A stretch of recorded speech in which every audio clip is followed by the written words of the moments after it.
Hello everyone, it's me JP from UniqueTutorials. Today in this video I'll show you how to open multiple websites all at once without using any third-party software in Windows computer. So without further more delay, let's begin. So firstly, just open the Notepad application and now just type start space, now put https, put a colon symbol, put a slash, again slash, now put your website link www.google.com.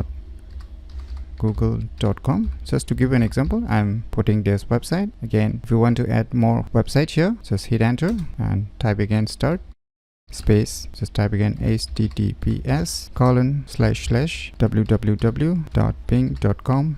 So similarly, you can add more websites. So I'll add only these 3 different websites. So you can add multiple websites. How much websites you want to add, you can add it. And once you're done, just click on this file and click on this save.